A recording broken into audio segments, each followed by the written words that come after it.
In Silicon Valley, the founder is a sacred figure. Starting a business is seen as the highest form of human achievement. Most startups fail, of course. For the founder, however, failure is never a source of shame. Rather, there is something ennobling about it.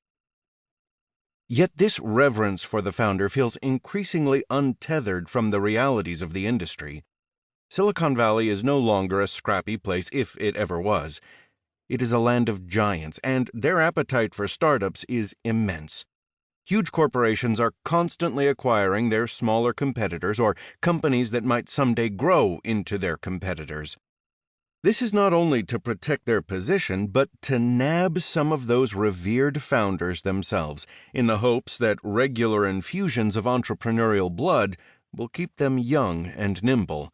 They too were startups once. We spoke to a founder who cut a successful path through the ecosystem.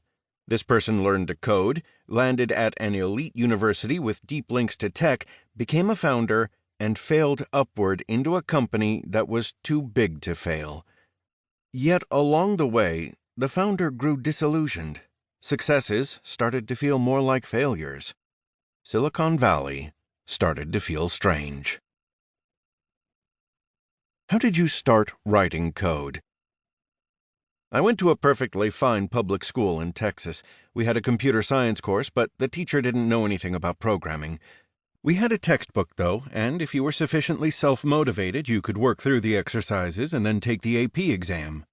Fortunately, there were a few of us who really liked to code, so we got together and taught the course ourselves.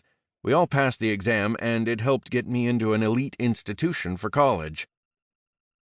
What did arriving at that elite institution look like? It was weird. There was a big cultural gap. I resented my family for not having prepared me for the experience. There were all these kids who went to private schools who were years ahead of me in math. I was angry that I didn't get those opportunities, and that came out as resentment toward my parents for a while. I remember going to my college girlfriend's parents' house and feeling intimidated by the food they ate and the way they talked. But I also knew I wanted to emulate it. Throughout college, I put a lot of pressure on myself to make sure that nobody could say I wasn't supposed to be there. That was the particular form that imposter syndrome took for me. It wasn't about the fear of not being a good programmer, but the fear of not belonging. The path that college put me on created some distance between me and my parents, though. They've never been anything but proud of me, but they stopped understanding me sometime in college.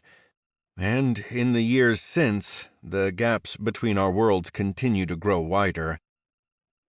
To this day, when I call my mom on the weekend, she still asks me if I'm off that day because she doesn't know that people only work Monday through Friday in offices. That's just not the context that she has, and I didn't have it either before I left for college. My stepdad says if I ever wanted to move back home, I could find work because there's a local guy who fixes computers. Apart from the culture shock, what was college like? The school where I went wasn't friendly to failure. It was a meat grinder. When you walked through campus around finals week, you saw kids sitting on the ground crying. Still, it's the kind of place where you make connections that end up mattering a lot later. You meet people who will go on to start companies in Silicon Valley or who will become higher-ups at bigger firms.